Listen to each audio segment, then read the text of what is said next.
Do you like the Monsterverse? Movies like Godzilla and King Kong and kaiju movies like that. If you do, Apple TV Plus has an original television series called Monarch: The Legacy of Monsters. It's all about the organization Monarch, and pretty much it shows us the creation of Monarch by just three people starting it, hunting down monsters, and the government backing them. And it's cutting to present day after Godzilla destroyed America and the world pretty much back in 2015, and the fallout of that, and how people are just used to kaijus coming out of nowhere destroying the world.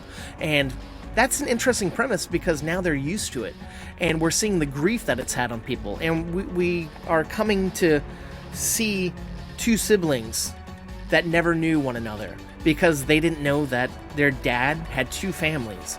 And after he goes missing, they kind of discover that he was working for Monarch, and they decide they want to hunt him down and try to find out what happened to him, to see if he's alive or what might have happened. And they get tossed up against the government and kind of working with someone who started Monarch. Kurt Russell's character was one of the first people to be in the Monarch team, and he's kind of helping these kids find their dad or find out what happened to him. And we're getting flashbacks of him as a kid, played by his kid, Wyatt Russell. Now, the CG is really good in this, I think. Like, it's top-notch. It feels like a Monsterverse movie. We don't see a whole bunch of kaijus, but when we do, it's impactful. And the human story is pretty good. Like, there's twists and turns left and right. It's not as great as Godzilla -1, but hey, it's still fun because we're seeing stuff, we're connecting dots, we're connecting universes, and the way the season ends is pretty interesting. Like, there's possibly a new shift in what we're going to be following in the next season, because things are wrapped up, but also things are never fully wrapped up.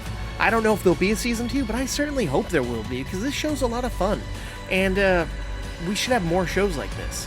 Now, honestly, I didn't fully care for the two Godzilla movies or Godzilla versus King Kong. I'm looking forward to the new one to see what it's like. I really did like Skull Island. And, I don't know, I dug this show, though. Check it out on Apple TV+. And if you like movie review podcasts, check mine out. It's called Movie Toast News and Reviews. We're available wherever you get your podcasts. Thank you, and please stay toasty.